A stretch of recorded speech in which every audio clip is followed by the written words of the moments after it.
Hello, my name is John Blebea, and on behalf of the AVLS Advocacy Committee, I'd like to spend a few minutes to give you an update on CMS payments for venous procedures. By now, all of us are very much aware how all this began about 7 months ago when CMS proposed some changes and upgrades to the physician fee schedule for 2022. Amongst those were decreases of up to 24% for the practice expense RVUs for venous procedures. Through a lot of congressional action and efforts and advocacy by many organizations, the final changes which were implemented or agreed upon to be implemented on December 9th of 2021 are the following. The clinical labor update costs, which were to induce a 4% cut beginning in January 1st, is now to be phased in over 4 years. So effectively, on January 1st, this will be associated with a 1% cut.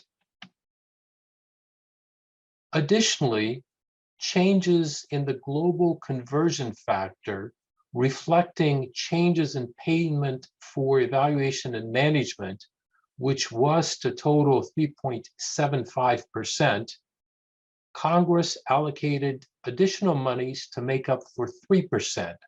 So effective in January of this year, this cut became only 0.75%.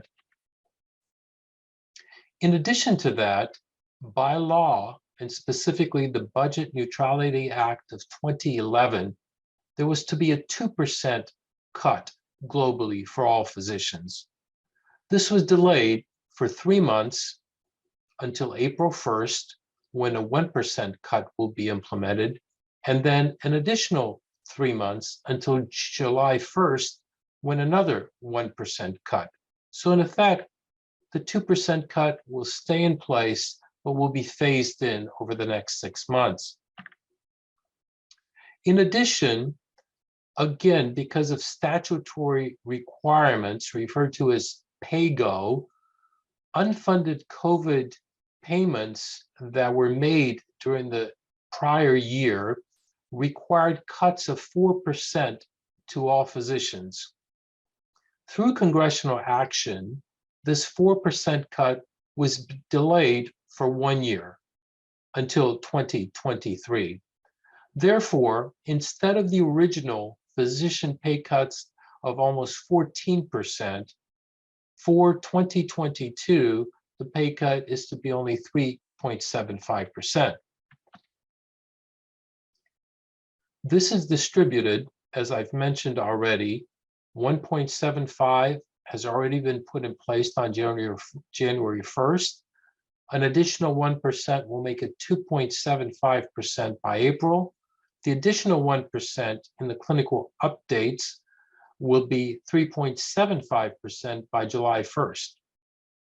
However, if Congress does not again act during this year of 2022, there will be a cumulative 8.75% cut for physician payments by January 1, 2023. So this is a major issue for all physicians. However, the specialty-specific effects are most relevant, and certainly most relevant to venous specialists.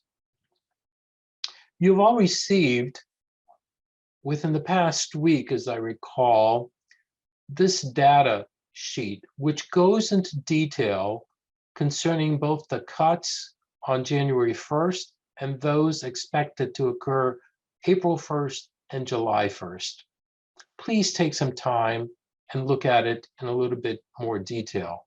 However, let me review for you the highlights. As compared to 2021, the decreases for office venous procedures will be significant.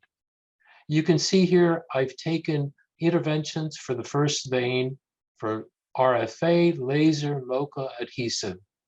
And you can see that already put into place, we've had a 12% cut for radiofrequency ablation, laser 5%, MoCA 9%, adhesive 7%. In addition, erythema is decreased by 9%, phlebectomy, the 10 to 20 phlebectomy sites, 2%, and venous stents by 6%. Because those additional sequestration cuts will be put into place in April and July, 1% in each of those months, you can see that by July of this year, radiofrequency will have a cumulative cut of 14%.